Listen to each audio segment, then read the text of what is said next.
hadis-hadis tentang imamah yang diriwayatkan oleh kitab-kitab hadis di kalangan ahlus sunnah.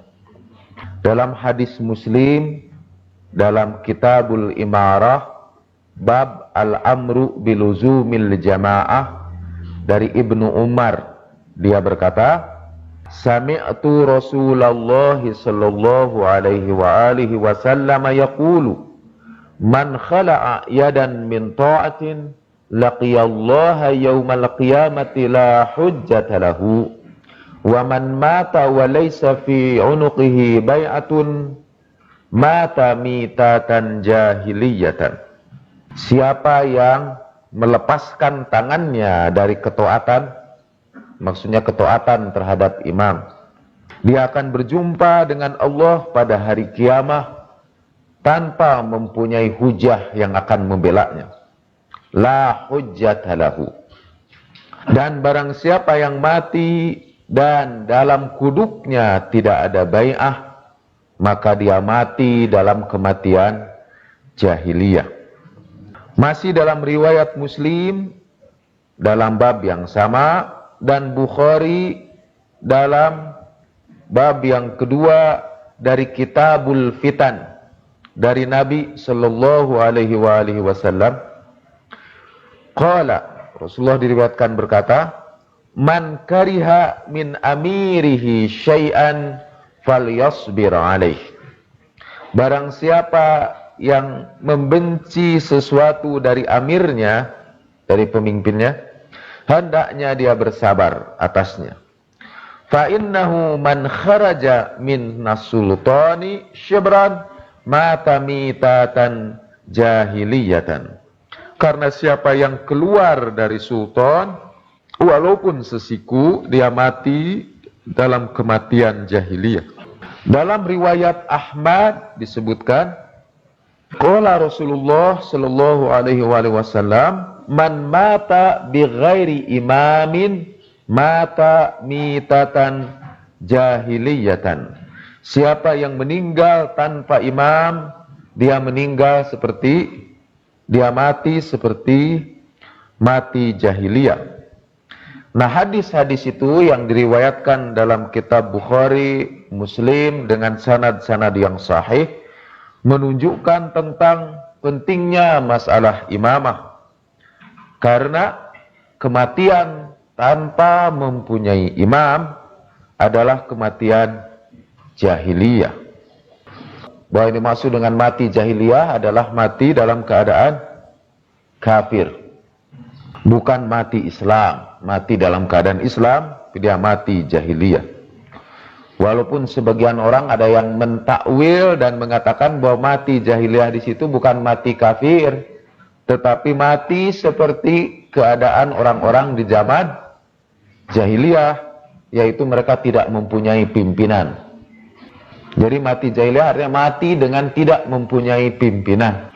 Itu sebetulnya kalau di dalam logika itu disebut circular reasoning, berpikir berputar-putar. Jadi yang disebut mati jahiliyah ialah mati tanpa pemimpin. Padahal hadisnya mengatakan mati tanpa imam adalah mati jahiliyah. Jadi apa mati jahiliyah? Mati tanpa imam. Kalau imam itu begitu penting, dan seperti dalam riwayat Ahmad, kematian tanpa imam sama dengan mati jahiliyah, maka tentunya seorang imam itu haruslah sudah ditegaskan di dalam Al-Quran dan hadis Nabi yang sahih. Sebab kalau imam itu kemudian diserahkan kepada selera orang, maka akan bermunculan banyak imam yang nanti setiap imam akan mengutip hadis ini dengan mengatakan, siapa yang tidak taat kepada saya maka matinya mati jahiliyah. Yang lain juga muncul dan mengatakan, sayalah imam yang dimaksud dalam hadis itu, dan kalau Anda tidak taat kepada saya, Anda mati dalam keadaan jahiliyah. Dan itulah yang terjadi sekarang. Orang menerima hadis ini, kemudian membuat imam masing-masing. Di Indonesia sekarang ini ya, kita bukan saja mengalami tingkat kenaikan harga, juga tingkat kenaikan imam. Jadi banyak sekali imam bermunculan belakangan ini menuntut baiat, dan siapa yang tidak mentaati imam itu, maka orang itu mati sebagai matinya orang jahiliyah dahulu. Tentu saja segera akan kita sadari bahwa pernyataan seperti itu absurd.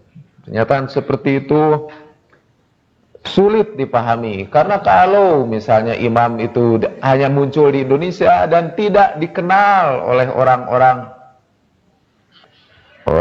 misalnya Pakistan atau India, maka jutaan umat Islam di Pakistan dan di India itu mati jahiliyah karena tidak mengenal imam kita, misalnya yang lahir di Jawa Timur misalnya, atau yang lahir di Jawa Tengah, atau yang lahir di Sumatera, di mana saja. Jadi karena itu, menurut mazhab yang lain, imam itu yang ketaatannya sama dengan ketaatan kepada Allah dan Rasul, yang termasuk di dalam ayat atiullah wa atiur rasul wa ulil amri minkum.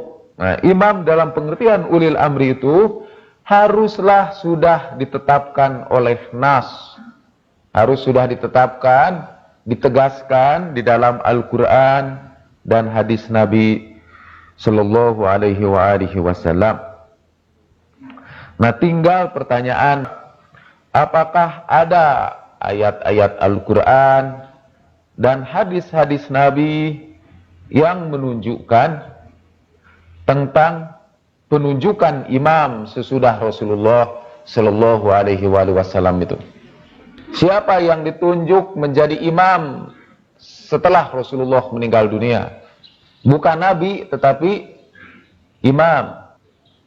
Dan apa betul kalau orang tidak taat kepada yang ditunjuk itu adalah mati jahiliyah? Kalau dia tidak mentaati orang itu, maka orang itu mati jahiliyah. Dan kita sebutkan bahwa Ahlus Sunnah wal Jamaah berpendapat bahwa imam itu tidak harus ditunjuk oleh Rasulullah Sallallahu alaihi wasallam. Tetapi mereka juga sepakat bahwa tidak taat kepada imam itu kalau matinya mati jahiliyah. Tetapi saya akan tunjukkan sekarang dari beberapa hadis bahwa hadis ini diriwayatkan oleh Ahlus Sunnah yang berbeda dengan apa yang disebutkan tadi. Jadi siapa yang ditunjuk oleh Rasulullah Sallallahu alaihi wasallam sebagai imam yang harus ditaati, dan kalau kita tidak mentaatinya, kita mati jahiliyah atau mati kafir. Di dalam tafsir Al-Kasyaf, tafsir Al-Kasyaf itu adalah tafsir yang ditulis oleh Al-Zamakhsyari. Al-Zamakhsyari dalam tafsir Al-Kasyaf, Al-Zamakhsyari adalah Ahlus Sunnah wal Jamaah. Tafsirnya bisa dibeli di toko-toko yang terdekat. Ketika Al-Zamakhsyari menafsirkan ayat Qul la as'alukum alaihi ajra illal mawaddata fil qurba. Katakan oleh kamu Muhammad kepada pengikut-pengikut kamu itu, katakan oleh kamu Muhammad, aku tidak meminta upah dari kamu kecuali aku meminta kamu mencintai keluargaku. Illal mawaddah fil qurba. Jadi Rasulullah Sallallahu alaihi wasallam disuruh Allah untuk berbicara kepada kaum muslimin bahwa ketika Nabi mengajarkan Islam itu Nabi tidak mengharapkan upah apa-apa. Kalaupun ada upah yang diminta dari manusia, karena Nabi itu hanya mengharapkan upah dari Allah Subhanahu wa taala. In ajriya illa 'alallah, bahwa upahku ini hanya kepada Allah saja. ittabi'u ma la yas'alukum ajra wa hum muhtadun, dalam surat Yasin. Ikutilah orang yang tidak meminta upah dari kamu itu, sambil mereka sendiri dalam keadaan memperoleh petunjuk. Jadi Nabi tidak meminta upah apa-apa. Kalau ada yang disebut upah, maka yang diminta dari Nabi kepada kita itu adalah kecintaan kepada keluarganya. Qul la as'alukum alaihi ajra illal mawaddata fil qurba. Di dalam hadis yang diriwayatkan oleh Tabrani disebutkan bahwa nanti pada hari kiamah tidak bergeser telapak kaki anak Adam itu, kecuali mereka akan ditanya dari 3 hal. Dari umurnya, kemana umurnya itu dihabiskan. Dari hartanya, dari mana harta itu diperoleh, dan kemana harta itu dibelanjakan. Dan dari kecintaan kepada keluargaku, kata Rasulullah. Nah, dalam Al-Kasyaf ada hadis yang panjang. Juga hadis ini dimuat dalam tafsir As-Sa'labi, yang menunjukkan bahwa keluarga Muhammad adalah para imam yang ditunjuk oleh Rasulullah Shallallahu Alaihi Wasallam sebagai pelanjut Rasulullah, sebagai pengganti Rasulullah. Mereka bukan Rasul, kedudukan mereka adalah imam. Dan bahwa kecintaan kepada mereka ini termasuk ketaatan kepada imam. Dan bahwa kebencian kepada keluarga Muhammad itu menyebabkan orang mati dalam keadaan kafir. Dan bahwa orang yang mencintai keluarga Muhammad, dia akan mati dalam kelompok Ahlus Sunnah wal Jamaah. Saya akan bacakan hadisnya ya, sebagian. Panjang hadisnya itu. Saya baca ujungnya. Ala wa man mata ala hubbi ali Muhammad mata mu'minan. Ketahuilah siapa yang mati dengan membawa kecintaan kepada keluarga Muhammad, dia mati mukmin. Ala wa man mata ala hubbi ali Muhammad mata ala sunnati wal jamaah. Ketahuilah siapa yang mati dengan membawa kecintaan kepada keluarga Muhammad, dia mati pada sunnah wal jamaah. Ala wa man mata ala bughdi ali Muhammadin mata kafira. Ketahuilah siapa yang mati dengan membenci keluarga Muhammad, dia mati kafir. Artinya sama dengan mati jahiliyah. Dalam Kanzul Ummal, itu kitab hadis yang disusun oleh Al-Muttaqi Al-Hindi, disusun berdasarkan bab-bab, dan hadis-hadisnya dikumpulkan dari Jam'ul Jawami yang disusun oleh Jalaluddin As-Suyuti. Semuanya ini Ahlus Sunnah. Dalam Kanzul Umal dari Nabi Sallallahu Alaihi Wasallam, beliau bersabda, asasul Islam, pokok Islam itu, asas Islam itu, kalau hidup kita berasaskan Islam, maka apa asas Islam itu? Asasul Islam hubbi wa hubbu ahli baiti. Asas Islam itu adalah mencintaiku, kata Rasulullah, dan mencintai keluargaku, ahli baitku. Nah, di situ jelas dari riwayat itu bahwa kecintaan kepada ahlul bait termasuk asasul Islam.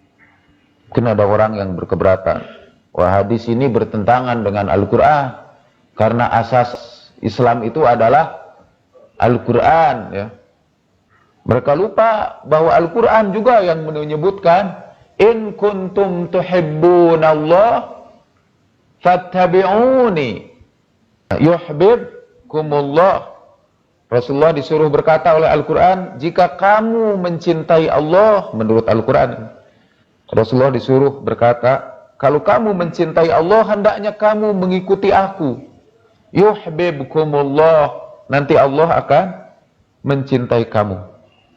Dalam hadis yang lain Rasulullah bersabda, cintailah Allah karena nikmatnya atas kamu semua, dan cintailah aku, kata Rasulullah, atas kecintaanmu kepada Allah, dan cintailah keluargaku atas kecintaanmu kepadaku. Jadi itu urut-urutan cinta ya. Jadi yang pertama, cintailah Allah atas nikmatnya kepada kamu, dan cintailah aku berdasarkan kecintaanmu kepada Allah. Karena in kuntum tuhibbunallah fattabi'uni yuhibbukumullah.